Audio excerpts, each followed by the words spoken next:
बच्चों। इवैल्यूएशन 1 में हमने संज्ञा ये पाठ मैंने वीडियो भेजा था, वर्कशीट भेजी थी।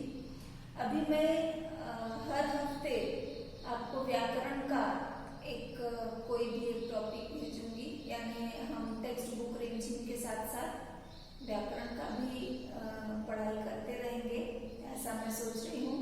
और एक मैसेज आपको मैं ये देना चाहती हूँ कि कई सारी व्याकरण की टेक्स्ट बुक रैक में रखी हुई है बच्चों की, तो जिनकी स्कूल में है वो आके बुक ले जाएंगे तो ज़्यादा अच्छा होगा, क्योंकि वर्तिका की जो टेक्स्ट बुक है उसके हर लेसन के अंत में एक्सरसाइज दिया हुआ है, और मैं आपको वो एक्सरसाइज सॉल्व करने के लिए कहूँगी। तो आपके पास बुक नहीं होगा तो कैसे करेंगे, इसलिए वो स्कूल आकर एक बार ले जाएंगे तो अच्छा रहेगा। और एक बार मैं रिवाइज कर दूं कि आपकी किताब में संज्ञा, लिंग, वचन सब जो टॉपिक दिए हुए हैं उसमें से संज्ञा ये टॉपिक हमने फर्स्ट इवैल्यूएशन में पढ़ा था। अब संज्ञा क्या होता है आपको याद ना हो तो मैं एक बार थोड़ा सा रिमाइंड करवा दूं कि किसी भी वस्तु, व्यक्ति, स्थान या भाव के नाम को संज्ञा कहते हैं। किसी का भी जो नाम होता है वो संज्ञा होता है, और उसके 5 प्रकार भी हमने पढ़े थे: व्यक्तिवाचक, जातिवाचक, भाववाचक, समूहवाचक और द्रव्यवाचक। तो ये आप एक बार फिर से अपने व्याकरण की किताब में पाठ 4 है संज्ञा, उसको एक बार जाकर ओपन करो, एक बार खुद से रीड करो और एक्सरसाइज सॉल्व करने की कोशिश करो। देखो आपको समझ में आता है क्या, और जरूर आएगा, ठीक है। और उसके बाद जो अगला चैप्टर है वो मैं आपको इस वीडियो में पढ़ाऊंगी और बाद में वर्कशीट सॉल्व करने के लिए कहूंगी। जो अगला और चैप्टर है वो है पार्ट 5 लिंग।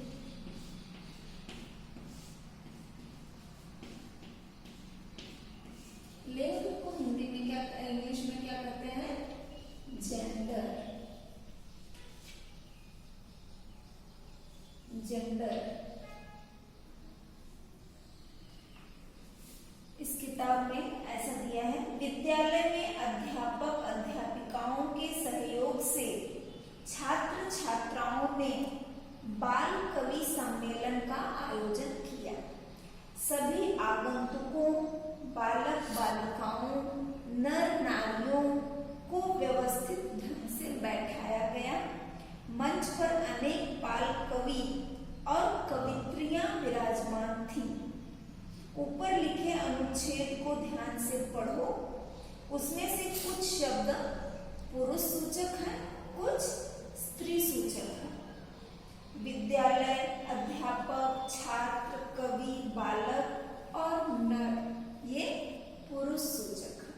यानी जो मैंने पैराग्राफ रीड किया उसमें कुछ नाम जो है वो पुरुष, ऐसा हमें पढ़ने के बाद लगता है कि वो पुरुष है, और कुछ शब्द ऐसे आए हैं जिसको पढ़ने के बाद आपको ये पता चलता है कि ये स्त्रियों के लिए है, यानी स्त्री सूचक। वो क्या है?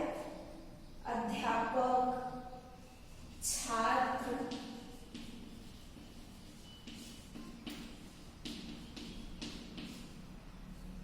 और कवि, और भी कई वर्ड हैं पर मैं इतना लिख रही हूँ। और उसका स्त्रीलिंग अध्यापिका, छात्रा और कवित्री। स्त्रीलिंग कवि का होता है कवित्री। तो ये हमें पता चलता है कि अध्यापक मतलब पुल्लिंग है और अध्यापिका यानी स्त्रीलिंग है। ये एक स्त्री की बात हो रही है, पुरुष की। अब लिंग की परिभाषा इस आधार पर क्या होगी? डेफिनेशन: शब्द का जो रूप उसके पुरुष या स्त्री जाति के होने का बोध कराता है उसे लिंग कहते हैं। यानी जिस शब्द से पढ़ने के बाद हमें ये पता चले कि ये स्त्री जाति का है या पुरुष जाति का है, वो लिंग कहलाता है। जैसे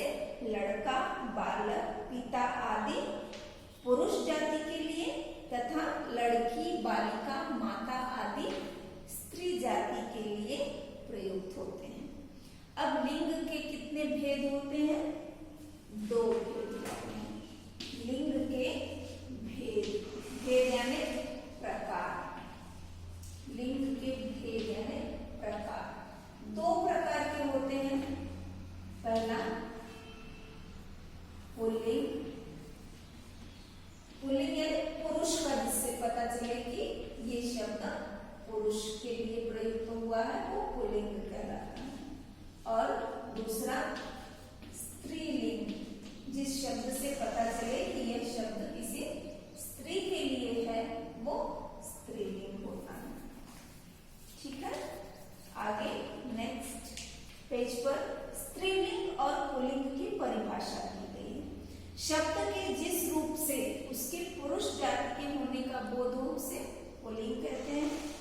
और जैसे पिता, चाचा, बालक, घोड़ा, शेर आदि।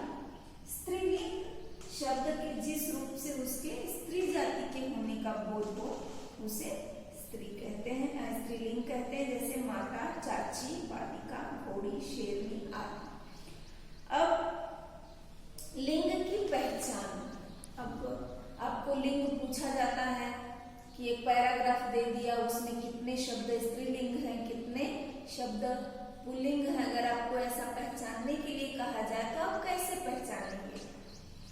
सजीव वस्तुओं के लिए लिंग की पहचान सरल है, यानी हमारे तुम्हारे लिए, सजीव लोगों के लिए आसान होता है।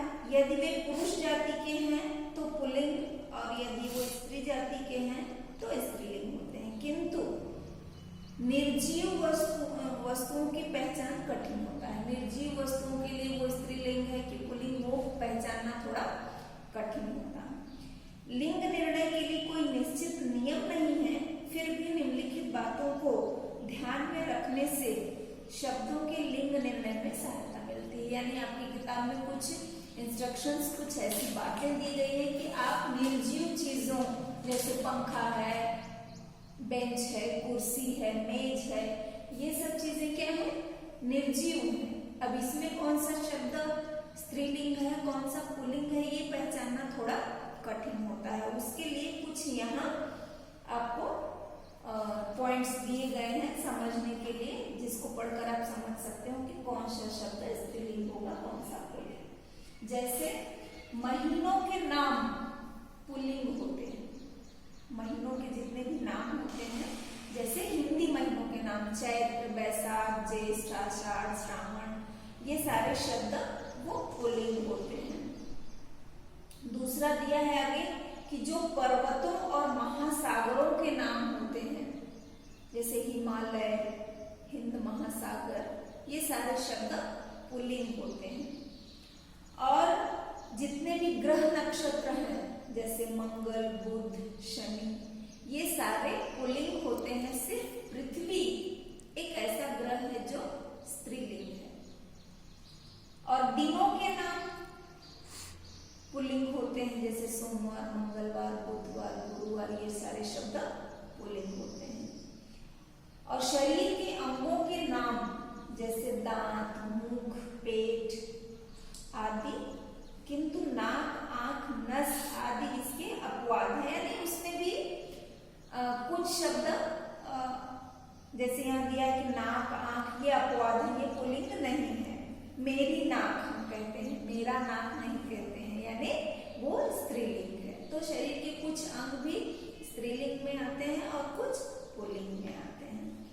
चाय, स्याही को छोड़कर अन्य द्रव्य, द्रव्य यानी लिक्विड, जो तेल, दूध, ये सारी चीजें, तो ये सारे शब्द कहते हैं कि चाय और स्याही, इन शब्दों को छोड़कर बाकी सारे धातुओं के नाम जो हैं वो पुल्लिंग होते हैं। इस तरह से। और स्त्रीलिंग की पहचान ये पुल्लिंग के लिए था कि ये चीजें पुल्लिंग होती हैं। और स्त्रीलिंग के लिए भाषा, बोली और लिपियों के नाम स्त्रीलिंग होते हैं, जैसे हिंदी, मराठी, गुजराती, ये सब भाषाओं के नाम वो स्त्रीलिंग होते हैं। तिथियों के नाम स्त्रीलिंग होते हैं। नदियों के नाम प्रायः स्त्रीलिंग होते हैं। और जिन संज्ञा शब्दों के अंत में आ, ई, उ मात्रा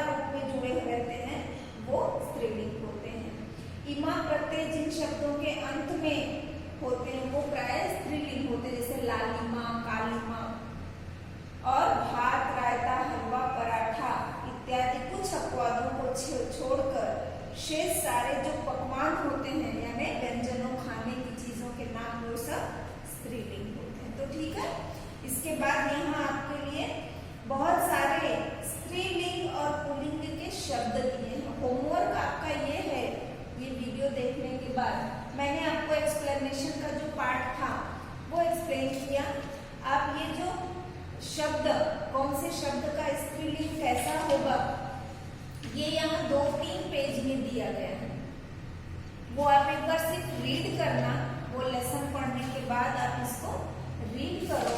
और जो एक्सरसाइज है वो मैं आपको वर्कशीट के रूप में भेजूंगी और असल में राइट आंसर क्या है उसके आंसर की भी भेजूंगी, तो आपको मदद मिलेगी ये सॉल्व करने के लिए। इस तरह से हम आगे के चैप्टर भी, जैसे वचन है, कारक है, सब व्याकरण के एक एक लेसन को मैं एक्सप्लेन करूंगी और एक्सरसाइज आपको सॉल्व करने को कहूंगी। ठीक है।